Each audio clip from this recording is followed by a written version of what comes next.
Saya kadang-kadang pergi kan rumah kawan-kawan. Lepas tu dia ada yang gantung gambar nikah. Gambar nikah yang 20 tahun yang lepas, yang 20 yang lama. Zaman tu dia belum tutup aurat. Masya Allah, dia belum tutup aurat kan. Gambar tu dia belum tutup aurat. Jadi dia memang malu. Dia kata, alah Ustazah, ni gambar lama ni, gambar kahwin. Tapi masalahnya diletakkan di ruangan tamu.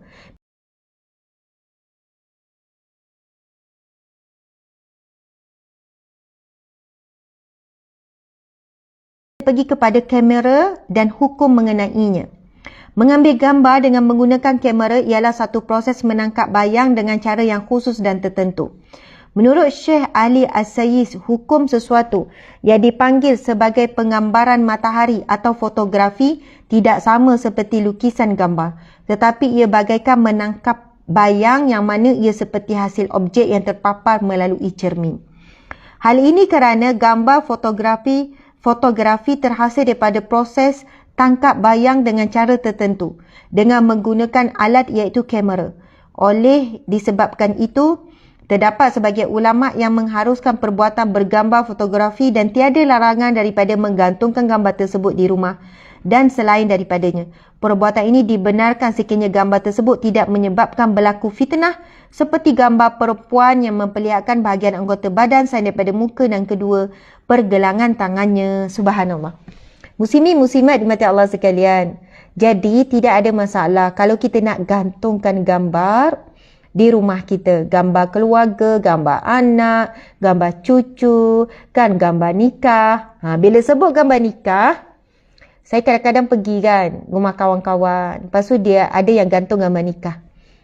Gambar nikah yang 20 tahun yang lepas, yang 20 yang lama. Zaman tu dia belum tutup aurat. Masya Allah, dia belum tutup aurat kan. Gambar tu dia belum tutup aurat. Jadi dia memang malu. Dia kata, alah Ustazah, ni gambar lama ni, gambar kahwin. Tapi masalahnya diletakkan di ruangan tamu. Bila letak di ruang tamu dengan gambar yang free hair, ni zaman jahiliyah ni Ustazah. Tapi saya nak tegur rasa macam bersalah. Jadi kita tegur secara umum macam ni. Jadi larangannya, boleh kita nak jadikan perhiasan. Tetapi muslimin-muslimat dimati Allah sekalian, janganlah kita meletakkan gambar yang tidak menutup aurat, yang melihatkan aurat kita. Subhanallah. Jadi Ustazah, tak bolehlah saya nak jadikan perhiasan gambar kahwin saya sebab masa tu memang saya free hair. Masa tu memang seksi pakai ketat gini Saya kata boleh, kenapa tak boleh? Letak dekat ruangan yang orang luar tak nampak. Dalam bilik ke, kat dapur ke kan. Dapur biasanya orang yang mahram tak masuk kan. Ajnabi tak pergi kat dapur. Ruang yang tidak dilihat oleh orang luar. Subhanallah, Allahu Akbar, muslimin muslimat dimati Allah sekalian. Walau bagaimanapun memang ada pendapat yang melarang menggantung gambar ni. Jadi kalaulah kita bertembung, ada jumpa orang yang kata, haram, tak boleh. Kita hormat sajalah. Dan kalau kita pergi rumah orang yang gantung-gantung perhiasan gambar-gambar keluarga, family, kita juga berlapang dada kalau kita berpegang kepada gantung gambar tu tak dibenarkan. Kita kena hormat. Sebab itu bila kita belajar, sebenarnya belajar ini akan mengharmonikan.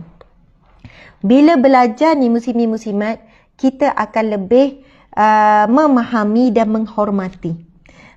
Sebab kita tahu memang ada pendapat. Tak perlu bergaduh. Saya dengar gitu kata tak haram lah sebenarnya, boleh lah. Saya pernah belajar dengan ustaz tu, memang tak boleh gantung gambar ni sebab tu rumah saya tak ada gambar. Nanti malaikat tak masuk. Macam tu kan. Sebab itu kita perlu baca detail. Tak boleh baca pendek terus kesimpulan. Baca penjelasan sebab penjelasan akan dibawakan bersekali dengan pendapat perbincangan alim ulama yang muktabar, yang menjadi rujukan besar umat Islam, yang diiktiraf di peringkat dunia. Subhanallah, para salafus salih. Jadi sebab itu saya suka nak baca bila penjelasan mufti sebab dia akan bawa penjelasan yang lengkap.